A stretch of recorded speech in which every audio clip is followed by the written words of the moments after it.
Mertua dan ipar pamer kehamilannya tepat di depanku dan suamiku karena 5 tahun kami menikah tak kunjung hamil. Sampai talak 3 terucap dari suamiku yang mengira bahwa aku mandul.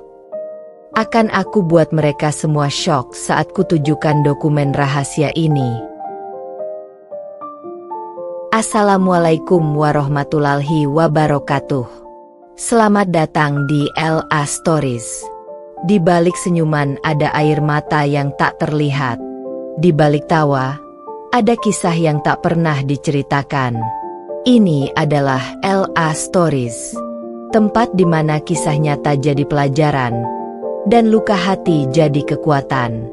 Setiap cerita di sini bukan sekadar drama, tapi potongan hidup yang bisa jadi cermin untuk kita semua.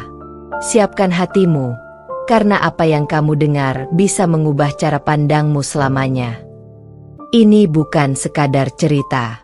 Ini adalah kenyataan yang belum tentu sanggup kamu jalani.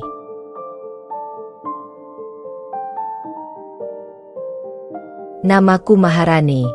Sudah 5 tahun menikah dengan Reno tapi belum juga dikaruniai momongan. Sabar sudah kucoba, tapi luka hatiku semakin dalam saat Lini, iparku, dan Bu Citra, mertuaku, dengan sengaja memamerkan kehamilan mereka tepat di depan kami. Seolah-olah menyindirku yang dianggap tidak mampu memberi keturunan. Puncaknya, Reno, suamiku yang dulu sangat kucintai, justru mengucapkan talak 3, menuduhku mandul tanpa mencari tahu kebenarannya. Hatiku hancur, namun aku tidak akan tinggal diam. Sampai akhirnya, aku menemukan dokumen rahasia yang selama ini kusimpan rapat-rapat. Dokumen yang bisa membuat Reno, Lini, dan Bu Citra syok bukan main, karena kebenarannya akan membalikkan semua tuduhan mereka. Akankah mereka masih berani merendahkanku setelah melihat rahasia ini? Jangan lupa untuk like, komen, dan subscribe supaya kalian tidak ketinggalan kelanjutan kisah penuh air mata, pengkhianatan, dan kejutan besar dari perjalanan hidup Maharani. Sebelum masuk ke ceritanya, jangan lupa absen dulu Bunda. Bunda semuanya dari daerah mana saja. Dan bagi yang sudah subscriber semoga rezekinya lancar. Hari itu adalah hari yang tak pernah akan kulupakan. Aku, Maharani, resmi menjadi istri dari seorang lelaki yang dulu begitu kucintai, Reno. Semua keluarga berkumpul, doa-doa terucap, dan senyum bahagia menghiasi wajahku. Rasanya, semua perjuangan selama bertahun-tahun mengenal Reno akhirnya berbuah manis. Aku ingat betul bagaimana Reno menggenggam tanganku erat saat kami keluar dari pelaminan. Mulai hari ini, aku janji akan menjagamu, Ran, bisiknya lirih. Aku tersenyum, hatiku hangat. Seolah dunia kini terasa sempurna. Hari-hari awal pernikahan kami terasa begitu indah. Setiap pagi Reno selalu menyapaku dengan canda, dan malamnya kami sering berbincang panjang tentang masa depan. Kami berdua punya banyak rencana, punya rumah sendiri, liburan berdua, dan tentu saja, memiliki anak yang akan melengkapi kebahagiaan kami. Mertuaku, Bu Citra, di awal pernikahan terlihat begitu ramah. Ia sering menanyakan kabarku, bahkan beberapa kali mengirimkan makanan kesukaanku. Aku sempat berpikir bahwa aku beruntung mendapat keluarga baru yang menerimaku dengan baik. Begitu pula dengan Lini, iparku, yang saat itu terlihat dekat dan hangat. Namun ternyata, semua itu hanya awal. Sebuah manisnya pernikahan yang ternyata hanyalah sementara. Di tahun pertama, aku dan Reno masih menikmati kebersamaan meski belum ada tanda-tanda kehamilan. Reno selalu menenangkanku. Jangan khawatir, Ran. Semua butuh waktu. Aku yakin kita akan segera dikaruniai anak. Aku percaya padanya. Kata-katanya membuatku merasa aman. Memasuki tahun kedua, aku mulai merasa ada sedikit tekanan. Pertanyaan demi pertanyaan dari keluarga besar mulai berdatangan. Sudah isi belum? Ran, kapan mau punya momongan? Jangan ditunda-tunda, nanti susah loh. Awalnya aku hanya tersenyum, menjawab dengan singkat. Tapi lama-lama, pertanyaan-pertanyaan itu seperti belati yang menusuk hatiku. Reno masih mencoba menenangkan, meski aku bisa melihat ada sedikit kegelisahan di matanya. Tahun ketiga, aku mulai mendengar nada berbeda dari Bu Citra. Ia tak lagi selembut dulu. Ada kalanya ia berkata dengan lirih tapi menusuk. Perempuan itu kodratnya melahirkan. Ran, jangan sampai nanti Reno cari yang lain. Aku berusaha kuat, meyakinkan diri bahwa Reno masih setia padaku. Tapi dalam hati, ada rasa takut yang pelan-pelan tumbuh. Rasa takut kehilangan suamiku hanya karena aku belum bisa memberinya anak. Meski begitu, aku tetap mencintai Reno sepenuh hatiku. Aku terus berdoa, berusaha, bahkan mengikuti saran dokter agar bisa segera hamil. Aku yakin, semua usaha ini tidak akan sia-sia. Aku tidak tahu bahwa semua yang terlihat indah di awal pernikahan itu, perlahan-lahan akan berubah menjadi luka yang paling dalam hidupku. Waktu berjalan begitu cepat. Tanpa terasa, sudah 5 tahun pernikahanku dengan Reno. Aku masih ingat jelas bagaimana dulu di awal pernikahan. Semua terasa manis dan penuh cinta. Tapi kini, yang tersisa hanya tekanan, luka, dan air mata.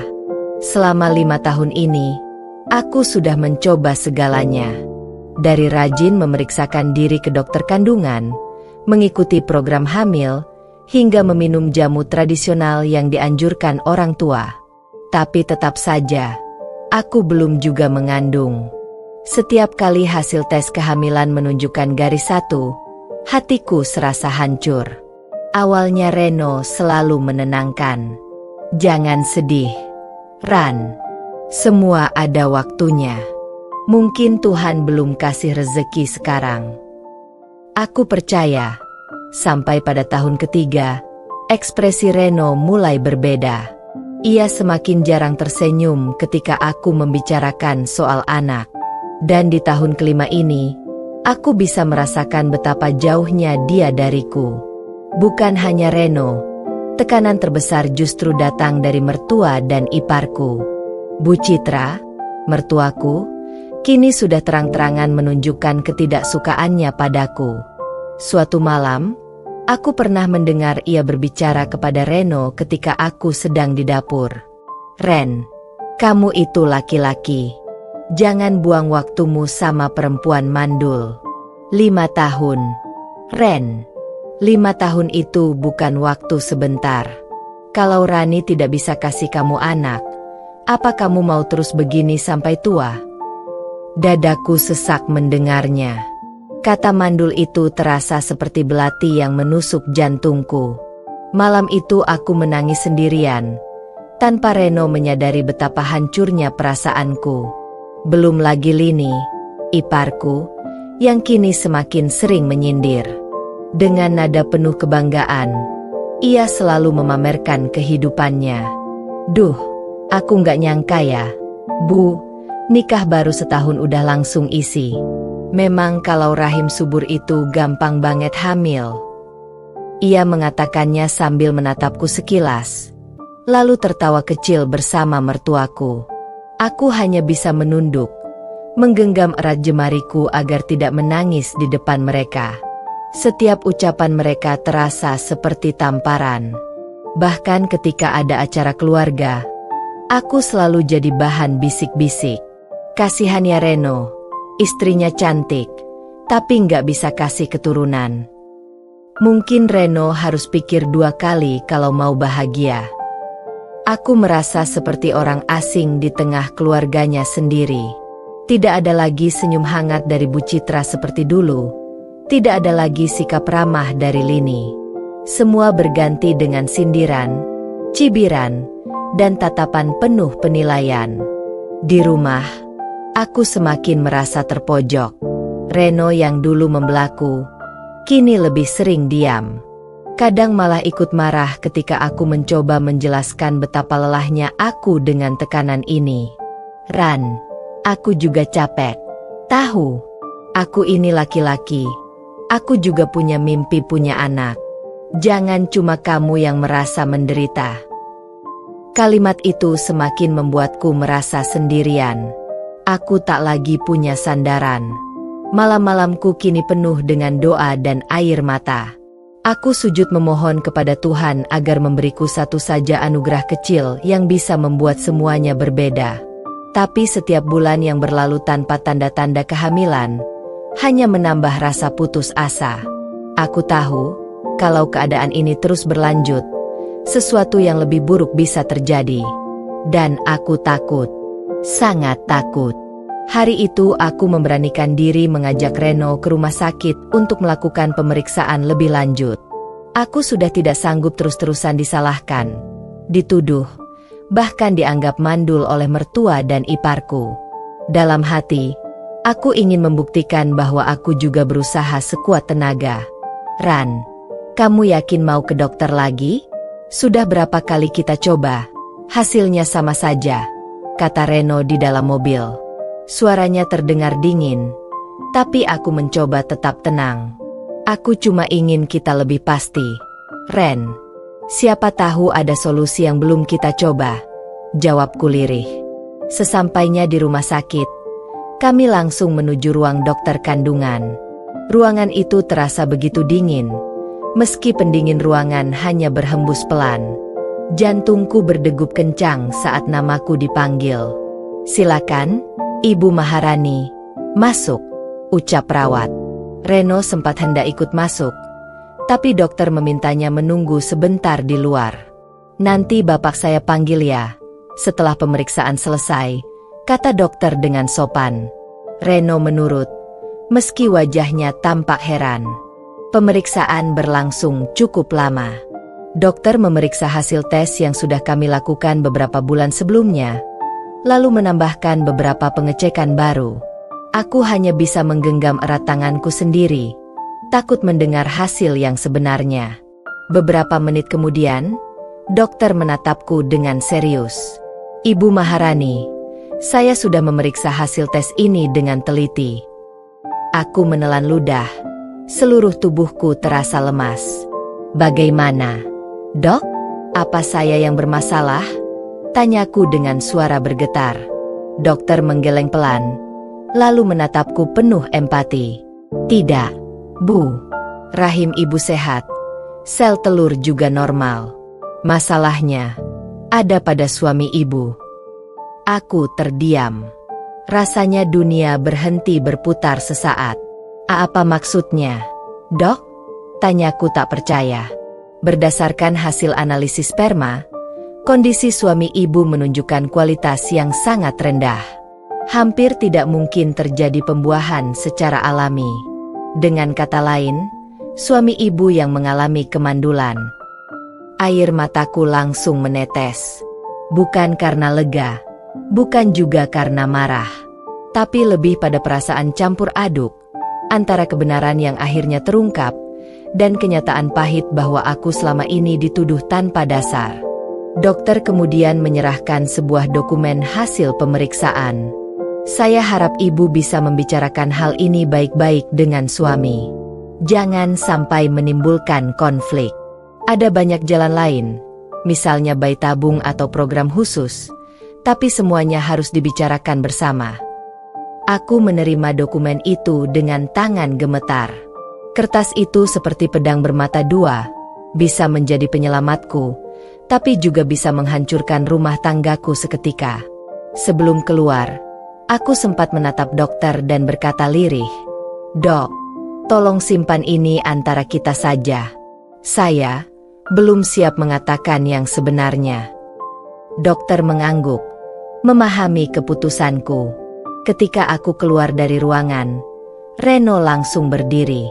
"Bagaimana hasilnya, Ran?" tanyanya cepat, seolah tidak sabar. Aku menarik napas panjang, menatap wajah suamiku. Dalam hati, aku ingin berteriak bahwa akulah yang selama ini difitnah. bahwa dialah yang sebenarnya mandul. Tapi mulutku keluh. Aku takut, jika aku katakan sekarang, harga dirinya akan runtuh, dan pernikahan kami hancur seketika. Akhirnya, aku tersenyum tipis, menahan air mata. Dokter bilang, kita berdua sehat, Ren. Kita subur. Mungkin hanya waktunya belum tiba saja. Reno tampak lega, bahkan tersenyum untuk pertama kalinya setelah sekian lama. Syukurlah. Jadi semua baik-baik saja kan? Berarti tinggal tunggu rezeki aja. Aku hanya mengangguk, sementara di dalam tas, dokumen rahasia itu kutekuk rapat-rapat. Hanya aku dan Tuhan yang tahu kebenarannya. Sejak hari itu, aku hidup dengan dua beban. Beban karena difitnah mandul, dan beban karena menyimpan rahasia besar tentang siapa sebenarnya yang tidak mampu memberi keturunan.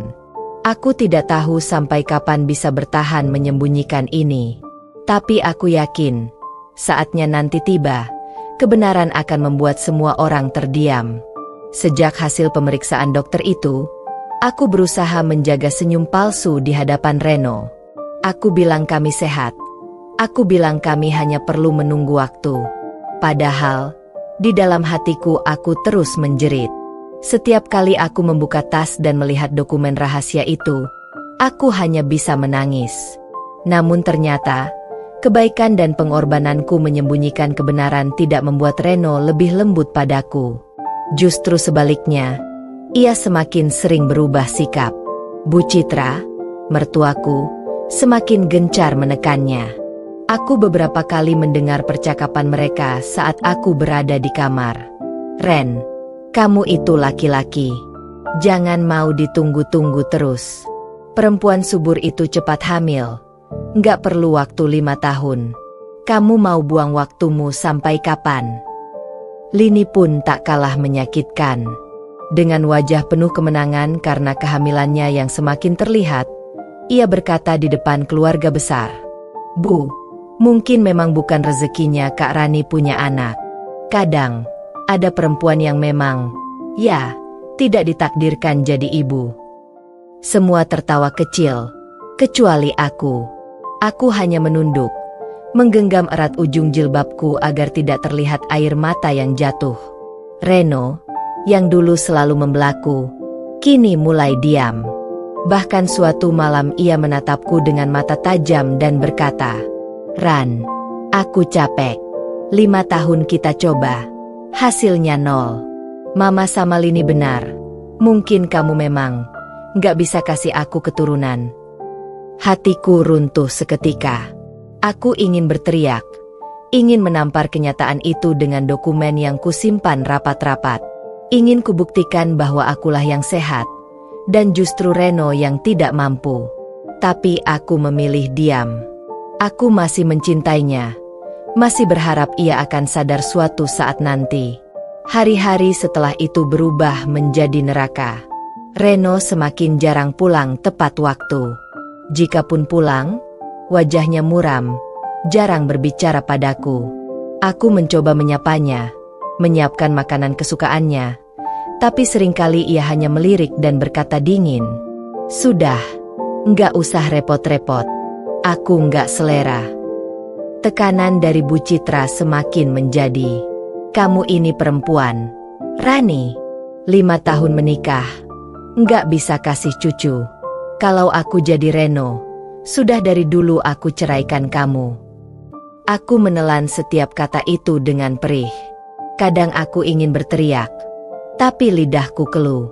Puncaknya terjadi pada suatu malam, ketika Reno pulang dengan wajah kusut. Ia duduk di ruang tamu, sementara aku menemaninya dengan secangkir teh hangat. Ren, aku tahu kamu lelah, tapi bisakah kita bicara baik-baik? Tanyaku pelan. Reno menatapku tajam, suaranya meninggi. Baik-baik? 5 tahun. Ran, 5 tahun aku menunggu, dan kamu masih bisa bilang baik-baik? Kamu tahu apa kata orang? Aku laki-laki yang gak berguna karena gak punya anak. Semua orang menganggap aku kasihan karena menikah dengan perempuan mandul. Aku tersentak. Kata mandul itu lagi-lagi menusukku. Dadaku bergemuruh. Tapi aku masih mencoba menahan diri. Ren, jangan bicara begitu.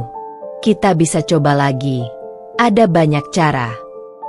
Cukup, Ran. Potongnya kasar. Aku nggak mau buang waktu lagi. Mama benar. Aku butuh keturunan. Kalau kamu nggak bisa kasih, buat apa aku pertahankan pernikahan ini?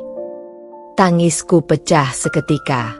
Reno, tolong jangan begitu. Aku mencintaimu. Aku rela berkorban apa saja demi kita. Jangan hancurkan semuanya hanya karena ucapan orang lain. Namun Reno tidak bergeming. Ia berdiri. Wajahnya penuh amarah. Kalau kamu masih keras kepala, jangan salahkan aku kalau aku ambil jalan terakhir. Aku terpaku. Kalimat itu seperti petir yang menyambar. Aku tahu, jalan terakhir yang dimaksud Reno adalah talak. Malam itu aku menangis sendirian di kamar, memeluk dokumen rahasia yang selama ini kusimpan. Dokumen yang bisa menyelamatkanku, tapi juga bisa menghancurkan harga diri suamiku. Aku hanya bisa berdoa, sambil bertanya dalam hati, sampai kapan aku harus menanggung semua luka ini sendirian? Hari-hari di rumah semakin terasa seperti neraka. Aku, Maharani, bukan lagi istri yang disayang, melainkan seolah beban yang setiap saat dituding dan disalahkan. Reno semakin jarang berbicara denganku, sementara Bu Citra dan Lini terus mengasah kata-kata mereka untuk melukaimu. Setiap kali aku datang ke rumah mertua, selalu ada sindiran yang menyayat hati. Ran, kamu tuh jangan kebanyakan diam. Kalau rahimmu sehat, 5 tahun itu sudah cukup buat punya anak 2, bahkan 3. Jangan cuma nyusahin Reno, kata Bu Citra sambil mengelus perut Lini yang sedang hamil besar. Betul, Bu, sahut Lini dengan senyum penuh kemenangan. Aku sama suamiku kan baru menikah. Langsung dikasih rezeki. Memang kalau perempuan itu subur, nggak perlu nunggu lama. Kasihan sih, Kak Rani. Mungkin belum waktunya jadi ibu, ya. Aku menahan napas, menunduk dalam, agar mereka tak melihat mataku yang berkaca-kaca. Reno hanya duduk diam di sofa, wajahnya tanpa ekspresi. Tidak ada pembelaan, tidak ada kata-kata menenangkan. Diamnya Reno membuatku semakin terpojok. Malam itu, setelah pulang dari rumah mertua, aku mencoba berbicara pada Reno. Ren, apa kamu nggak lihat? Setiap hari aku disindir, dihina, dianggap perempuan mandul. Apa kamu tega membiarkanku terus diperlakukan seperti itu? Tanyaku dengan suara bergetar. Reno menatapku dingin. Ran, aku juga capek. Mama benar. Lini benar. 5 tahun kita menunggu, tapi tetap tidak ada hasil. Aku sudah tidak tahu lagi harus bagaimana. Apa maksudmu, Ren? Suaraku lirih, hampir tidak terdengar. Ia berdiri, berjalan mondar-mandir dengan napas memburu. Maksudku, mungkin memang tidak ada gunanya kita teruskan ini. Aku butuh keturunan. Ran, aku laki-laki. Aku harus punya penerus. Dan kamu tidak bisa memberikannya. Aku terisak. Air mataku jatuh deras. Reno, jangan bicara begitu. Aku sudah berusaha. Aku ikut semua program. Cukup. Bentaknya membuatku terdiam. Aku sudah dengar cukup lama. Mama sudah bilang berkali-kali, percuma aku bertahan. Dan aku pikir, Mama benar. Aku menatap wajahnya, mencari secuil kasih sayang yang dulu pernah ada. Tapi yang kulihat hanya kemarahan dan kebencian. Lalu, kata-kata itu keluar. Kata-kata yang mengakhiri segalanya. Aku talak kamu, Ran. Talak 1, talak 2, talak 3. Suasana seketika hening. Waktu terasa berhenti. Aku terjatuh lemas di lantai. Tubuhku bergetar hebat. Air mataku tak terbendung lagi. Kata-kata itu terngiang di telingaku, mengiris setiap bagian hatiku. Talak 3, yang artinya aku benar-benar tidak bisa kembali lagi padanya. Reno hanya berdiri kaku, wajahnya dingin tanpa penyesalan. Di matanya, aku bukan lagi istri, melainkan beban yang akhirnya ia lepaskan. Aku menangis sejadi-jadinya, memeluk dadaku yang terasa sesak. Semua pengorbananku, semua cintaku, semua kesabaranku, hancur dalam sekejap oleh ucapan yang tak pernah kuduga akan keluar dari mulut lelaki yang dulu bersumpah akan menjagaku. Malam itu aku merasa dunia runtuh di sekelilingku. Aku bukan hanya kehilangan suami, tapi juga dihancurkan martabatku sebagai perempuan. Yang tidak mereka tahu, di dalam tasku tersimpan dokumen rahasia yang bisa membalikkan semua tuduhan itu. Dokumen yang menyatakan bahwa akulah yang subur, dan justru Reno yang mandul. Namun aku masih memilih diam. Aku ingin mereka semua merasa puas terlebih dahulu. Karena pada waktunya nanti, saat rahasia ini kubuka, bukan aku yang akan menangis, melainkan mereka. Sejak malam Reno mengucapkan talak 3, hidupku berubah seketika. Aku, Maharani, yang dulu berstatus istri, kini hanya seorang perempuan yang dipandang hina oleh keluarga mantan suami. Rumah yang dulu kuisi dengan doa dan cinta kini hanya menyisakan dinding dingin tanpa makna. Reno pergi tanpa menoleh, meninggalkanku dengan segunung luka. Hari-hari setelah perceraian adalah hari-hari paling berat dalam hidupku. Aku harus menghadapi bisik-bisik tetangga yang seolah haus gosip. Kasihannya, 5 tahun nikah nggak bisa kasih anak, akhirnya diceraikan juga. Pantas aja Reno talak 3, buat apa bertahan sama perempuan mandul? Kata mandul itu kembali menghantamku, meski aku tahu kebenarannya tidak demikian.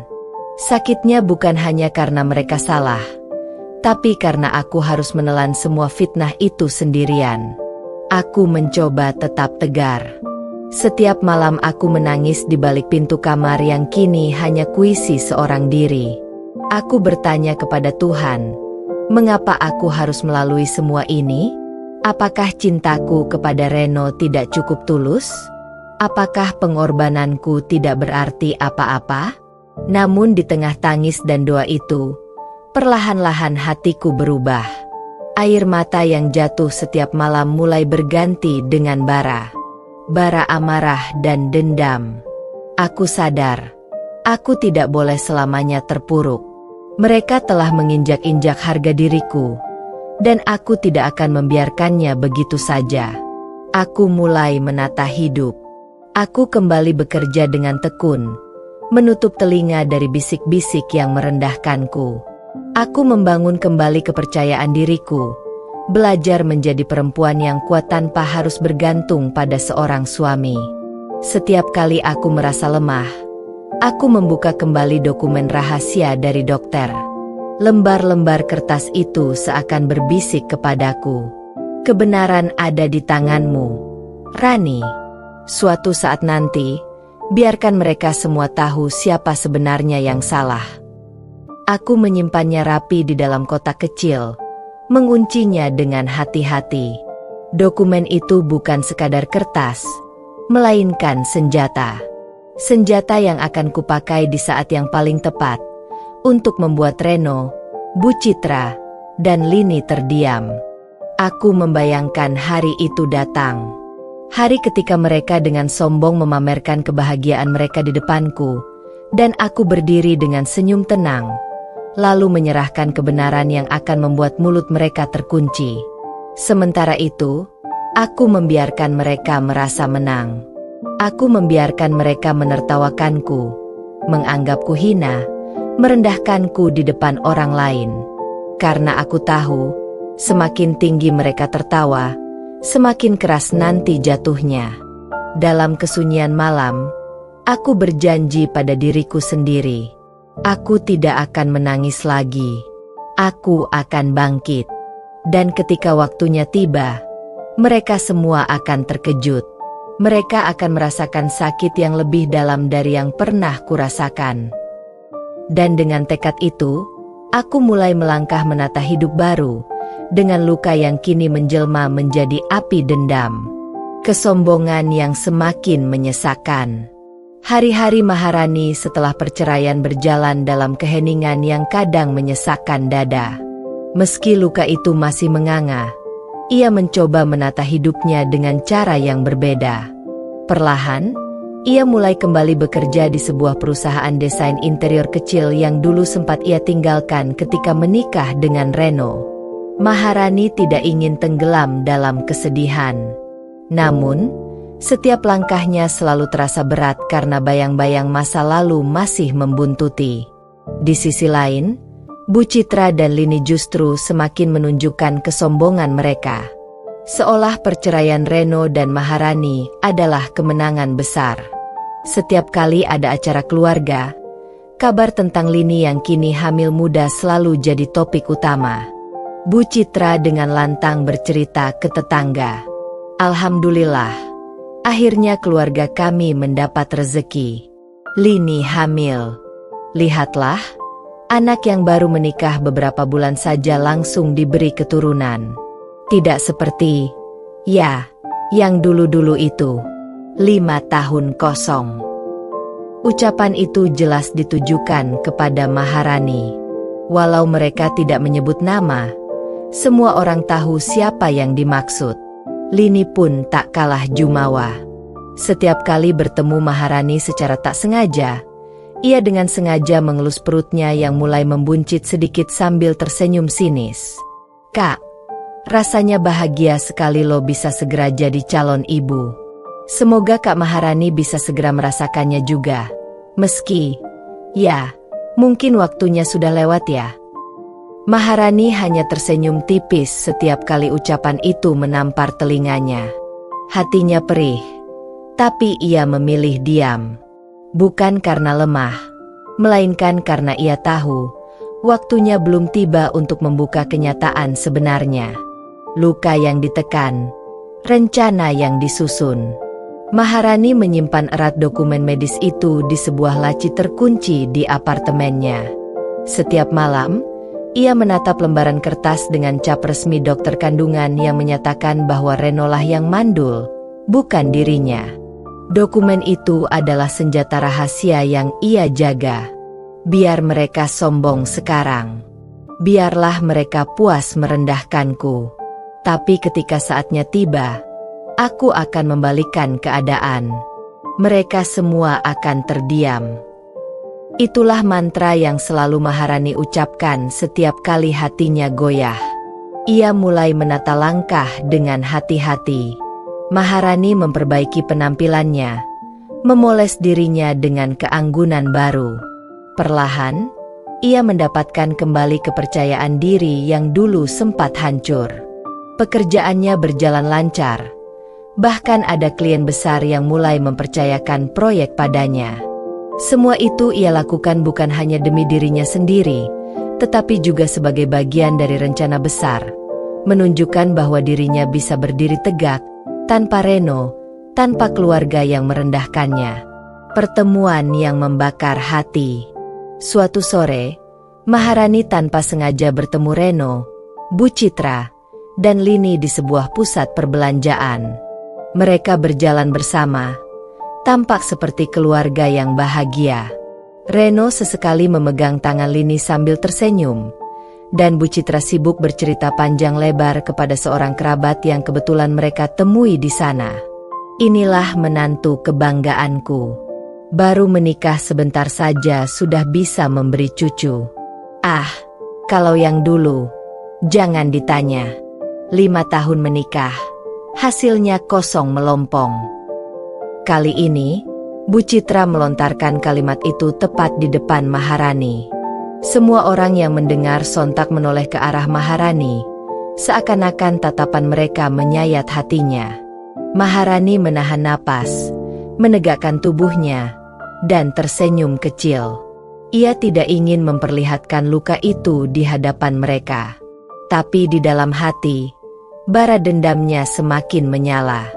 Baiklah, Bu Citra, Lini, teruslah sombong. Aku akan biarkan kalian menikmati kemenangan semu ini. Sampai nanti tiba waktuku menunjukkan siapa sebenarnya yang selama ini salah. Api kesombongan yang membakar. Sejak hari itu, Bu Citra semakin rajin mengumbar cerita tentang kehamilan Lini. Di arisan, di pengajian, bahkan di media sosial, ia selalu memamerkan calon cucunya. Lini pun ikut-ikutan, memposting foto-foto dengan caption penuh sindiran. Akhirnya aku merasakan anugerah terbesar jadi seorang wanita. Menjadi ibu.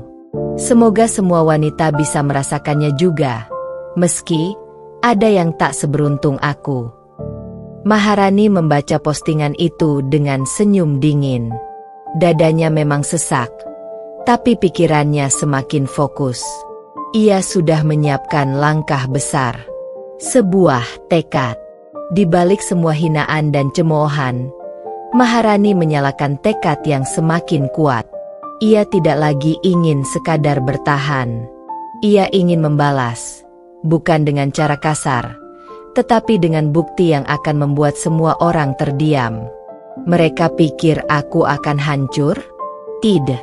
Aku akan membuat mereka semua terkejut. Saat waktunya tiba, dokumen rahasia ini akan menjadi senjata yang paling mematikan. Maharani tersenyum dalam sepi apartemennya malam itu. Untuk pertama kalinya sejak perceraian, ia merasa tenang. Bukan karena luka hatinya sudah sembuh, melainkan karena ia tahu, perhitungan yang sesungguhnya baru saja dimulai. Hari-hari Maharani kian sibuk. Ia menenggelamkan dirinya dalam pekerjaan agar tak lagi larut dalam luka masa lalu. Tapi di balik kesibukan itu, ia menyusun strategi dengan hati-hati. Ia tahu, pembalasan tak bisa dilakukan dengan gegabah. Semua harus berjalan di waktu yang tepat, dengan cara yang membuat mereka tak bisa mengelak. Di meja kerjanya, Maharani membuka laci terkunci. Dokumen medis dari rumah sakit itu masih terlipat rapi dalam map berwarna coklat. Setiap kali melihatnya, semangatnya kembali menyala. Itu bukan sekadar kertas. Itu adalah kebenaran yang bisa menjungkir balikan seluruh hinaan dan fitnah yang dialamatkan kepadanya. Waktunya belum sekarang, gumam Maharani. Tapi sebentar lagi, mereka akan menyesal pernah merendahkanku. Sebuah pertemuan yang membuka jalan. Suatu sore, Maharani menghadiri sebuah acara pernikahan sahabat lamanya. Ia tak menyangka akan bertemu dengan beberapa kerabat Reno di sana. Mereka yang dulu memandang rendah kini terkejut melihat penampilannya. Maharani tampil anggun dengan gaun sederhana namun elegan, rambut terurai rapi, dan aura percaya diri yang terpancar. "Rani? Ya ampun, aku hampir tak mengenalimu. Kamu makin cantik." Salah seorang kerabat Reno menyapanya dengan tatapan kagum. Maharani hanya tersenyum sopan. Ia tak banyak bicara, tapi sikap tenangnya sudah cukup membuat beberapa orang berbisik. Dari kejauhan, ia sempat melihat dua kerabat Reno saling berbisik sambil meliriknya. "Kok kelihatan lebih bahagia sekarang ya? Padahal dia yang dicerai." "Iya, aneh. Harusnya dia hancur. Tapi lihat, malah makin sukses sepertinya." Ucapan itu sampai juga di telinga Maharani. Ia hanya menahan senyum. Perlahan, cerita tentang dirinya yang bangkit dari keterpurukan mulai menyebar. Itulah langkah pertama yang ia butuhkan, membuat orang-orang melihat bahwa ia tidak hancur, justru makin kuat. Rencana yang perlahan terbentuk. Beberapa minggu kemudian, Maharani mendapatkan kesempatan emas. Perusahaan tempatnya bekerja dipercaya menggarap proyek desain interior untuk rumah salah satu sahabat dekat Bu Citra. Saat ia datang ke lokasi untuk survei, Bu Citra kebetulan ada di sana. Maharani. Bu Citra sempat terkejut melihatnya. "Kamu kerja di sini?" Maharani tersenyum tenang. "Iya, Bu. Perusahaan saya yang ditunjuk untuk mengerjakan desain rumah ini." Tatapan Bu Citra sempat berubah. Dari meremehkan menjadi sedikit ragu. Ia tak menyangka menantu yang dulu sering ia hina kini bisa berdiri di posisi yang cukup terhormat. Di situ, Maharani menyadari sesuatu. Semakin tinggi ia melangkah, semakin orang-orang mulai membuka mata bahwa semua fitnah terhadapnya tidak sepenuhnya benar. Bayangan retak di keluarga Reno. Di sisi lain, kabar tak mengenakan mulai terdengar dari rumah tangga Reno dan Lini. Maharani tidak tahu detailnya, tapi dari bisik-bisik tetangga yang sampai ke telinganya, Lini sering mengeluh soal sikap Reno yang semakin dingin. "Reno itu kenapa sih, Mbak? Dulu katanya cinta mati sama Lini, sekarang kok lebih sering murung. Katanya juga jarang pulang," ujar salah seorang tetangga ketika tanpa sengaja bertemu Maharani di pasar. Maharani tidak menanggapi lebih jauh.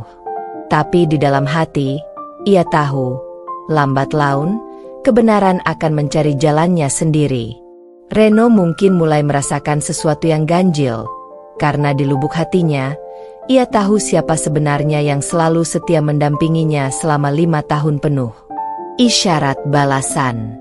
Suatu malam, Maharani duduk di ruang tamunya sambil menatap dokumen medis itu lagi. Kali ini, ia tidak hanya menatap, tapi mulai menuliskan sesuatu di buku catatan kecilnya. Nama-nama orang, momen-momen penting, dan kemungkinan besar waktu yang tepat untuk membuka semuanya. Senyum tipis mengembang di bibirnya. "Aku tidak akan tergesa-gesa. Tapi aku juga tidak akan berdiam diri. Mereka sudah membuatku hancur di depan semua orang. Kini giliran mereka yang akan merasa malu."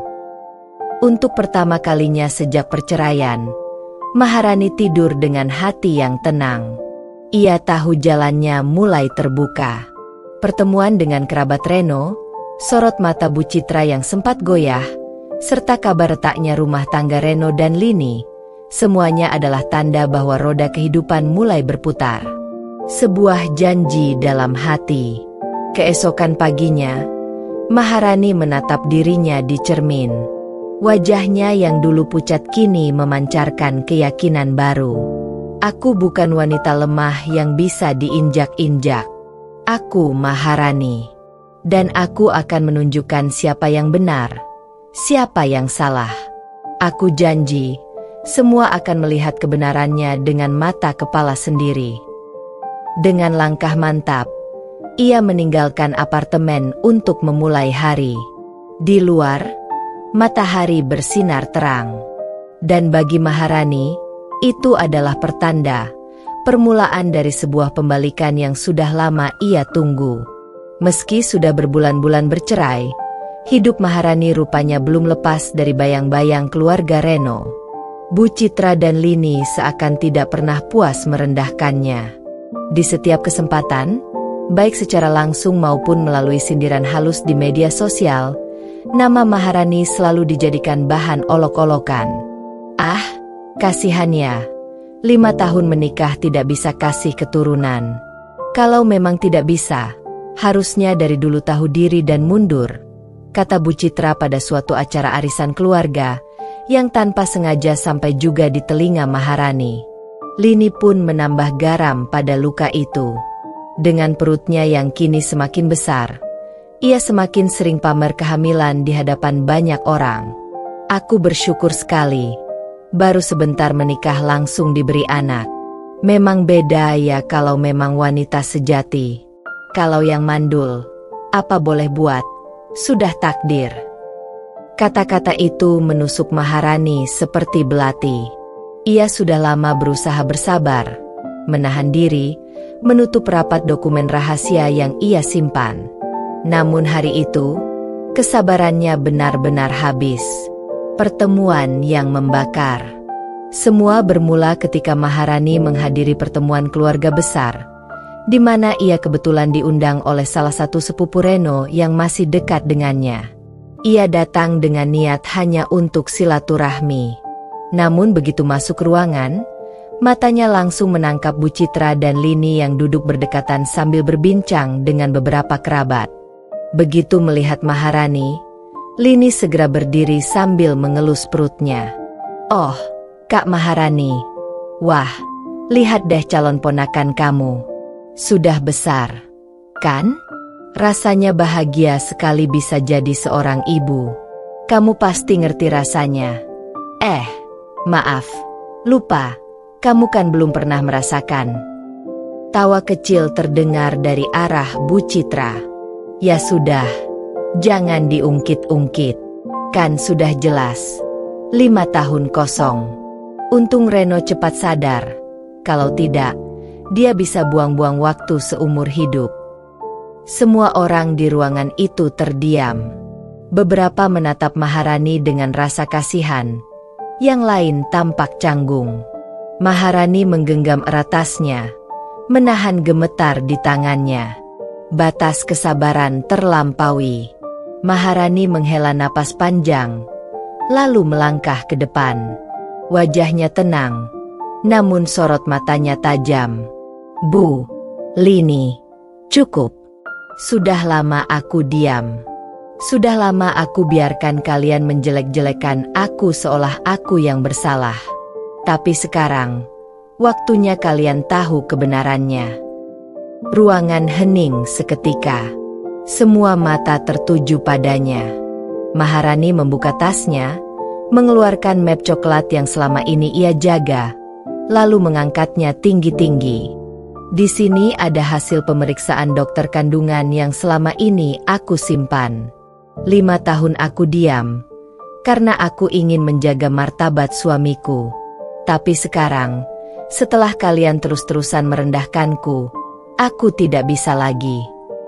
Dengan tangan tegas, ia membuka dokumen itu dan membacakan isinya di depan semua orang. Hasil tes ini jelas menunjukkan bahwa yang tidak subur bukan aku, tapi Reno, mantan suamiku. Aku tidak mandul, Bu. Aku tidak mandul. Lini, semua tuduhan kalian salah besar. Keheningan yang mengguncang. Suasana ruangan langsung berubah. Semua orang terperanjat. Sebagian bahkan menutup mulut mereka karena terkejut. Lini melotot. Wajahnya pucat pasi. Tangannya refleks memegang perutnya. Apa? Tidak mungkin, seru Lini dengan suara bergetar. Bu Citra mencoba menahan diri, tapi wajahnya jelas panik. "Kamu jangan sembarangan. Maharani, mana buktinya kalau itu asli?" Maharani menatapnya lurus. "Buktinya ada tanda tangan dokter. Ada cap rumah sakit. Kalian boleh cek langsung kalau mau. Aku bukan tipe orang yang suka mengarang. 5 tahun aku simpan ini, bukan karena takut, tapi karena aku masih punya rasa hormat pada Reno. Tapi sejak kalian tidak berhenti merendahkanku, aku tidak punya alasan lagi untuk diam." Beberapa kerabat yang hadir mulai berbisik-bisik. Ada yang menatap Bu Citra dengan tatapan kecewa, ada yang melirik Reno yang kebetulan baru saja masuk ruangan karena mendengar keributan. Reno yang tersudut. Reno berdiri di pintu dengan wajah bingung. "Ada apa ini?" tanyanya. Suaranya berat. Maharani menatapnya sejenak, lalu meletakkan dokumen itu di meja. "Reno, aku sudah terlalu lama menutup-nutupi kelemahanmu. Tapi sekarang, semua sudah tahu. Bukan aku yang mandul. Kamu yang tidak subur." Reno terdiam. Wajahnya pucat. Semua mata kini tertuju padanya. Bu Citra berusaha menyangkal, Tapi kata-kata Maharani dan dokumen di atas meja lebih kuat dari sekadar bantahan. Pembalikan keadaan. Maharani menarik napas panjang, lalu menutup tasnya. Aku sudah cukup dihina. Mulai sekarang, jangan pernah sebut-sebut aku mandul lagi. Karena kebenarannya sudah jelas. Aku yang selama ini kalian injak-injak, ternyata tidak salah. Dan kalian, yang merasa benar, justru yang seharusnya malu. Setelah itu, Maharani berbalik dan melangkah pergi. Ruangan tertinggal dalam keheningan yang menyesakkan. Reno hanya bisa menunduk. Bu Citra kehilangan kata-kata, dan Lini menatap sekeliling dengan wajah panik. Hari itu menjadi titik balik. Semua fitnah yang selama ini diarahkan pada Maharani runtuh dalam sekejap. Dan untuk pertama kalinya, keluarga Reno merasakan apa yang selama ini Maharani rasakan. Malu, terpojok, dan tak berdaya. Sejak hari di mana Maharani membuka dokumen rahasia itu, kabar mengejutkan langsung menyebar cepat seperti api yang membakar ladang kering. Keluarga besar Reno yang awalnya selalu memandang rendah Maharani kini justru diliputi keheningan dan rasa malu. Tak ada lagi cemoohan, tak ada lagi tawa sinis. Semua terdiam, menunduk, dan berbisik di belakang. Berita itu tak berhenti di ruang keluarga saja. Dari mulut ke mulut, dari tetangga ke tetangga, gosip itu akhirnya menyebar ke seluruh lingkungan tempat Bu Citra tinggal. Reaksi keluarga besar. Malam setelah kejadian itu, rumah Bu Citra sepi. Tidak ada lagi kerabat yang mau berlama-lama tinggal. Mereka pulang lebih cepat dengan alasan masing-masing. Tapi semua orang tahu, mereka pulang karena malu. Bu, benar itu semua?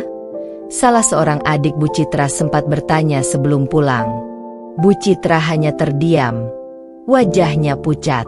Selama ini ia selalu lantang menyebut Maharani mandul, selalu menyombongkan diri dengan menantu barunya, Lini. Tapi kini, semua ucapannya berbalik jadi senjata yang menusuk dirinya sendiri. Lini pun tak kalah terpukul. Malam itu, ia menangis di kamarnya.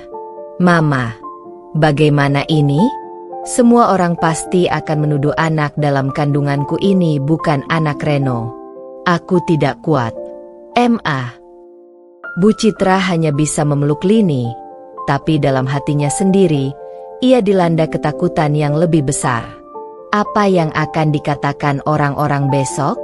Bagaimana mereka menghadapi pandangan tetangga? Reno, yang sejak sore hanya diam di kamarnya, tampak lebih hancur. Ia duduk di kursi dengan wajah kosong, botol minuman di tangannya. Sesekali ia menatap ke arah dokumen yang sempat dibawa Maharani, lalu menghela napas berat. Aku tidak berguna, bisiknya lirih. Masyarakat yang berbalik. Keesokan harinya, desas-desus itu benar-benar meledak di lingkungan sekitar. Para tetangga yang dulu ikut-ikutan menghina Maharani kini malah balik menggunjing keluarga Reno. Astaga! Jadi selama ini yang mandul itu bukan Maharani? Iya, ternyata Reno yang tidak subur. Pantas saja Maharani dulu diam saja. Ternyata dia masih mau jaga aib suaminya. Kasihan Maharani, sudah dihina habis-habisan, ditinggalkan, difitnah, padahal dia yang benar. Tak berhenti di situ. Beberapa orang bahkan mulai terang-terangan menunjukkan rasa simpati pada Maharani. Saat ia berangkat kerja, ada tetangga yang menyapanya dengan lembut. Maafkan kami ya, Rani. Kami dulu sering salah menilai. Kamu kuat sekali. Nak, tetap semangat. Ya. Maharani hanya tersenyum tenang, meski hatinya penuh dengan perasaan campur aduk. Ia tidak meminta simpati, tapi melihat bagaimana roda kehidupan berputar membuatnya merasa lega. Sementara itu, di pihak keluarga Reno, situasinya benar-benar berbalik. Bu Citra yang biasanya disambut hangat oleh para tetangga kini justru dijauhi. Saat ia lewat di jalan, bisikan-bisikan terdengar jelas. Itu dia yang dulu suka merendahkan orang. Ternyata anaknya sendiri yang bermasalah. Makanya jangan suka sombong. Sekarang kena batunya. Tekanan yang menghantam. Lini mulai kehilangan rasa percaya diri. Ia jarang keluar rumah karena malu dengan gosip yang beredar. Setiap kali ia melangkah keluar, tatapan orang-orang menusuk dirinya. Bahkan teman-teman dekatnya di media sosial mulai menyindir secara halus. Penting banget sih pamer kehamilan? Ternyata kenyataannya lain. Reno pun semakin tenggelam dalam rasa bersalah. Ia tahu, semua ini tidak akan terjadi kalau saja ia tidak ikut terpengaruh oleh ibunya dan Lini. Andai saja ia percaya pada Maharani sejak awal, pernikahan mereka tidak akan berakhir dengan kehancuran seperti ini. Malam itu, Reno memberanikan diri menelpon Maharani. Suaranya terdengar serak dan berat. "Rani, aku minta maaf. Aku sudah menghancurkanmu. Aku sudah salah besar. Tolong, maafkan aku." Namun Maharani hanya terdiam sejenak, lalu berkata pelan, "Reno, aku sudah terlalu banyak menangis karena kamu. Maaf, aku sudah tidak punya alasan lagi untuk kembali. Aku sudah selesai dengan semua ini." Kalimat itu membuat Reno semakin hancur. Maharani yang berkibar. Sementara keluarga Reno sibuk dengan rasa malu, Maharani justru semakin bersinar. Karirnya di kantor terus menanjak. Bahkan ia mulai dikenal di kalangan klien besar karena hasil desainnya yang elegan. Ia tampil di seminar, bahkan beberapa kali diundang untuk berbicara tentang perjalanan hidupnya sebagai wanita tangguh yang bangkit dari keterpurukan. Masyarakat pun semakin hormat padanya. Dari yang dulu sering meremehkan, kini mereka mengangkatnya sebagai contoh wanita kuat. Nama Maharani yang dulu identik dengan hinaan, mandul, kini berubah menjadi simbol kekuatan dan keteguhan hati. Dan yang paling membuat Maharani tersenyum adalah satu hal. Bu Citra dan Lini yang dulu selalu merendahkannya, kini harus menanggung malu di hadapan semua orang. Hari itu, Maharani berdiri di balkon apartemennya, menatap kota yang berkilauan di malam hari. Ia menarik napas panjang, lalu tersenyum tipis. Akhirnya, kebenaran sudah terbongkar. Aku tidak perlu lagi menunduk. Dan mereka, biarlah mereka menanggung akibat dari kesombongan mereka sendiri. Dengan hati yang jauh lebih ringan, Maharani melangkah masuk ke dalam. Ia tahu perjalanan hidupnya masih panjang, tapi satu hal sudah pasti, ia tidak lagi terikat oleh bayang-bayang masa lalu. Kemenangan yang selama ini ia nantikan, kini mulai nyata di hadapannya. Sejak rahasia terbongkar, Reno hidup dalam bayang-bayang penyesalan. Hari-harinya diisi dengan rasa bersalah yang terus menghantui. Ia sering termenung sendirian di kamar, menyesali keputusan-keputusan bodohnya dulu. Bagaimana ia dengan mudah termakan ucapan ibunya dan Lini, bagaimana ia tega mengucapkan talak 3 pada Maharani, wanita yang selama 5 tahun selalu setia menemaninya. Malam-malam Reno penuh dengan mimpi buruk. Ia melihat Maharani menangis, melihat dirinya sendiri berlutut, lalu terbangun dengan keringat dingin. Seakan Tuhan sedang menunjukkan kepadanya bahwa kehilangan Maharani adalah hukuman terberat dalam hidupnya. Akhirnya, suatu pagi Reno memberanikan diri mendatangi apartemen Maharani. Dengan pakaian sederhana, wajah lusuh, dan mata yang sembab, ia berdiri lama di depan pintu. Tangannya bergetar saat mengetuk. Pertemuan yang menegangkan. Pintu terbuka, dan di sana berdiri Maharani. Ia tampak segar, berpenampilan rapi, wajahnya lebih bersinar daripada terakhir kali Reno melihatnya. "Reno." Maharani menatapnya dingin. "Ada apa kamu kesini?" Reno menelan ludah, lalu menunduk. Rani, aku tahu aku salah. Aku sudah hancurkan hidupmu. Tapi aku mohon, beri aku kesempatan sekali lagi. Aku ingin kita rujuk. Aku janji tidak akan mengulanginya lagi. Maharani terdiam sejenak. Senyumnya tipis, tapi sorot matanya penuh ketegasan. Reno, kamu sudah mengucapkan talak 3. Itu bukan main-main. Dan meskipun masih ada jalan untuk rujuk, hatiku sudah tidak ada untukmu lagi. Reno mendongak. Matanya memerah. Rani, aku menyesal. Aku sudah sadar. Aku yang mandul, bukan kamu. Semua fitnah itu salah. Aku mohon, tolong terima aku kembali. Maharani menghela napas panjang. Kenapa sekarang? Reno, kenapa setelah semua luka ini? 5 tahun aku bersabar, menahan hinaan dari keluargamu. Aku tetap di sisimu, meski mereka menjatuhkanku. Tapi apa yang kamu lakukan? Kamu ikut-ikutan merendahkanku. Kamu biarkan aku dihina. Kamu bahkan menceraikanku hanya karena omongan orang. Air mata Reno jatuh. Ia meraih tangan Maharani, tapi ditarik menjauh. Ketegasan Maharani. Reno, dengar baik-baik. Suara Maharani bergetar tapi tegas. Aku tidak membencimu lagi, karena aku sudah lelah membenci. Tapi aku juga tidak punya alasan untuk mencintaimu kembali. Aku sudah memilih jalanku sendiri. Kamu sudah kehilangan aku untuk selamanya. Kata-kata itu menghantam Reno seperti palu besar. Ia terduduk di depan pintu, menangis seperti anak kecil. Tapi Maharani tidak goyah. Ia menutup pintu perlahan, meninggalkan Reno dalam penyesalan yang tiada akhir.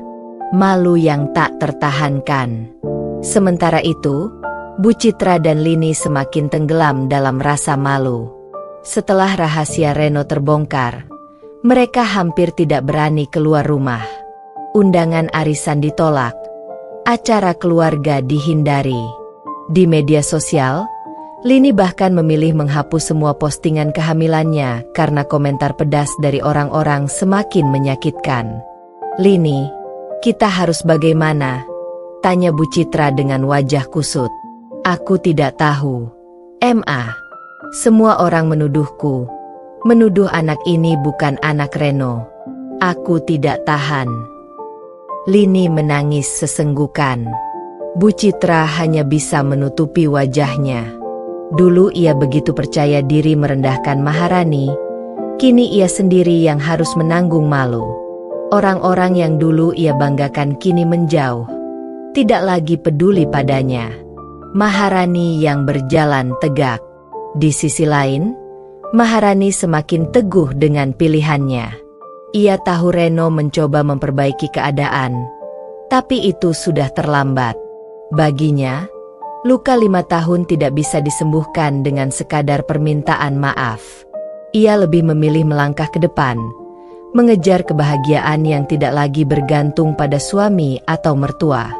Kehidupannya kini dipenuhi pekerjaan, teman-teman baru yang mendukungnya, dan ketenangan batin yang tidak pernah ia rasakan sebelumnya. Malam itu, sambil menatap lampu-lampu kota dari balkon, Maharani tersenyum tipis. Aku sudah bebas. Aku sudah selesai dengan mereka. Kini giliranku hidup dengan caraku sendiri. Waktu terus berjalan. Setelah kebenaran tentang Reno terbongkar, kehidupan Maharani benar-benar berubah. Ia tak lagi menjadi perempuan yang selalu ditindas dan direndahkan. Kini, ia dikenal sebagai wanita mandiri yang kuat, yang berhasil bangkit dari luka paling dalam. Perusahaan tempat Maharani bekerja semakin mempercayainya. Ia diberi jabatan penting karena ketekunannya. Rekan-rekan kerja kagum, sementara beberapa sahabat baru mulai mendekat, mengagumi keberanian Maharani dalam menghadapi badai hidup. Di balik semua itu, Maharani tahu Tuhan telah membawanya melewati semua cobaan bukan untuk menghancurkannya, melainkan untuk menjadikannya lebih kuat. Reno yang terpuruk. Di rumahnya, Reno masih hidup dalam penyesalan. Ia kehilangan wibawa, kehilangan harga diri, dan yang paling berat, kehilangan Maharani. Hampir setiap malam ia menatap foto pernikahan mereka yang dulu sempat ia simpan di laci. Air matanya jatuh begitu saja. Ia tahu, kesempatan untuk memperbaiki semua itu sudah tertutup rapat. Lini pun kini menjauh. Setelah kebenaran Reno mandul menyebar, kehamilan Lini justru membuat semuanya runtuh. Masyarakat mencibir, menyebutnya istri yang membawa aib. Bu Citra yang dulu lantang merendahkan Maharani, kini memilih bersembunyi, jarang keluar rumah, tak kuat menahan cibiran orang-orang. Mereka bertiga, Reno, Lini, dan Bu Citra, hidup dalam lingkaran malu yang mereka ciptakan sendiri. Maharani menutup lembaran lama. Suatu sore, Maharani menghadiri acara reuni bersama teman-teman kuliahnya. Di sana, ia bertemu dengan banyak wajah lama yang tersenyum hangat menyambutnya. Tak ada lagi tatapan kasihan, tak ada lagi cibiran. Hanya kebanggaan bahwa Maharani mampu bangkit dan berdiri tegak. "Ran, kamu kelihatan bahagia sekali sekarang," ucap salah satu sahabatnya. Maharani tersenyum. "Ya, akhirnya aku bisa berdamai dengan diriku sendiri. Kadang kebahagiaan datang ketika kita berani meninggalkan masa lalu." Malam itu, pulang ke apartemen, Maharani duduk di balkon. Angin malam menyapa lembut wajahnya. Ia menatap langit penuh bintang, dan senyum tipis terlukis di bibirnya. "Terima kasih, Tuhan. Aku sudah bebas. Aku sudah selesai dengan mereka." Karma berputar.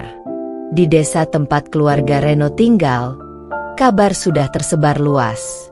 Orang-orang kini menyebut nama Maharani dengan rasa hormat, sementara Reno, Bu Citra, dan Lini menjadi bahan gunjingan. Tidak ada lagi yang percaya pada kesombongan mereka. Tidak ada lagi yang memuja status semu yang dulu mereka banggakan. Karma berputar, dan Maharani berjalan tegak, meninggalkan mereka dalam bayang-bayang rasa malu yang tak akan pernah hilang. Maharani kini hidup dengan damai, tak lagi dibayangi masa lalu. Ia menemukan kebahagiaan sejatinya bukan pada seseorang, melainkan pada dirinya sendiri.